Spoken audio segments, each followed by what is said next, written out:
Hi viewers, இன்னைக்கு நம்ம கேரளாவில் இருக்கிற வாகமானில் இருக்கோம். ஆமாங்க, வாகமானில் இருக்கிற பெட்ஸ் பார்க் தான் பார்க்கலாம்னு நாங்கள் ஃபேமிலியாக வந்திருக்கோம்.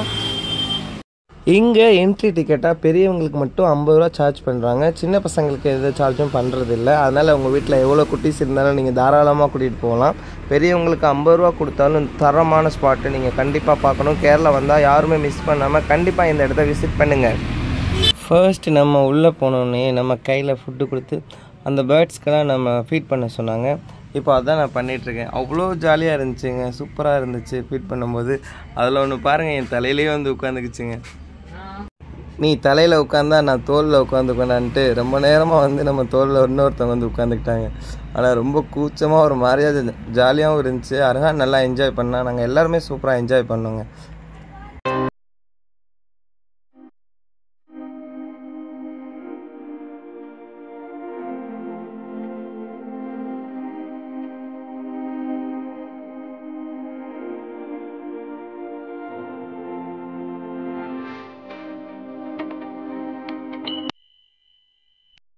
இங்கே எல்லாத்தையும் என்ஜாய் பண்ணி முடிச்சுட்டு அடுத்ததான் நம்ம பார்க்க போனவர் தான் ஜப்பார். ஜப்பார்னா இங்கே வேலை பார்க்குறவர் கிடையாதுங்க, என்னோட தோளில் உட்காந்துருக்காருல அவரோட பேர் தான் ஜப்பாராம். இங்கே ஜப்பார் தான் அவர் வந்து கூப்பிடுறாங்க. அதுக்கப்புறம் நான், அர்ஹான், ஜப்பார் 3 பேரும் ஒரு வீடியோ எடுத்தாச்சு.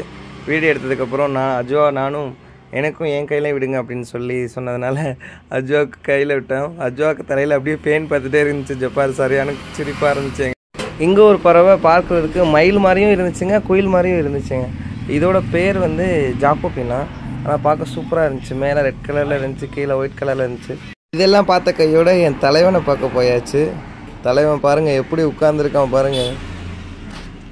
பயப்படாத, பயப்படாதா. என்னதான் பயமாக இருந்தாலும் ஆனால் வெளியில் பயப்படாத மாதிரியே எப்படி சிரிச்சுட்டே இருந்தேன் பார்த்தீங்களா. ஆனால் ரொம்ப பயமாக இருந்துச்சுங்க பிடிக்கிறதுக்கு. ஆனால் நான் நிறைய வீடியோஸில் பார்த்துருக்கேன். எனக்கு இதில் இந்த மாதிரி கையில் விடணும்னு ரொம்ப ஆசையாக இருந்துச்சு. அதனாலே நான் கையில் விட்டு என்னுடைய ரொம்ப நாள் ஆசையை இன்றைக்கி நிறைவேற்றிக்கிட்டேன். அதோட என் தலைவனுக்கு ஒரு பாய் சொல்லிவிட்டு அடுத்ததான் நம்ம பார்க்க போனது தான் ஈமுக்கோழி. ரொம்ப நேரமாக கூப்பிட்டுட்டே இருந்தேன், திரும்பி கூட பார்க்கவே இல்லைங்க. திருமுகத்தை ஒரு முகமா திருப்புங்கோ, இங்க கொஞ்சம் திருப்புங்கோ, ஐயாவுக்கு காட்டுங்கோ, முகத்தை காட்டுங்கோ. இவங்க முகத்தை காட்டுறாப்புல ஐடியா இல்லை. அதுக்கப்புறம் அஜுவா வாப்பா இங்கே வாங்க, நிறைய கலர் ஃபிஷ் இருக்குது வாங்கன்னு கூப்பிட்டதுனால நான் அங்கே போயிட்டேன். கலர் ஃபிஷ் பார்க்க அவ்வளோ அழகாக இருந்துச்சு. இதுக்கெல்லாம் நாமளே ஃபீட் பண்ணலாமா, கையில் கொஞ்சம் இறை கொடுத்துட்றாங்க. நம்ம கையை கிட்டக்க கொண்டு தாங்க போனோம். இங்கே பாருங்கள் எப்படி மொத்தமாக வந்துட்டாங்க. ஃபர்ஸ்ட் டைம் கையை வைக்கும்போது கொஞ்சம் பயமாக தான் இருந்துச்சு. ஆனால் அதுக்கப்புறம் கை வைக்கும்போது அப்படியே கூஸ்ட்டு சூப்பராக இருந்துச்சுங்க. மசாஜ் பண்ணுற மாதிரியே இருந்துச்சு. முழுன்னு பார்ப்பதுக்கு அப்படியே அவ்வளோ அழகாக இருந்துச்சு. கண்ணுக்கு அவ்வளோ குளிர்ச்சியாகவும் சூப்பராகவும் ரொம்ப எங்களை விட சின்ன பசங்க தான் ரொம்ப என்ஜாய் பண்ணாங்க. நல்லா என்ஜாய் பண்ணிட்டு இருக்கும்போது நான் இந்த பக்கம் அர்ஹான் தூக்கிட்டு வந்துட்டு அர்ஹானோட கையை அதில் வச்சேன். அர்ஹான் ரொம்ப பயந்துட்டான். நம்ம கிட்ட முகத்தையே காட்ட மாட்டேன்னு சொன்ன மேகலை இப்போ பாருங்களேன் எப்படி வந்து நிற்கிறாங்கன்ட்டு. மணிமேகலை என்னடா கடைசியாக ஒரு வழியாக மேகலை கூட செல்ஃபி எடுத்துட்டு, அதாவது ஈமுக்கோழி தான் நான் மேகலைன்னு சொல்கிறேன். அடுத்து நம்ம பார்க்க போகிறது ஸ்னேக் பாபு.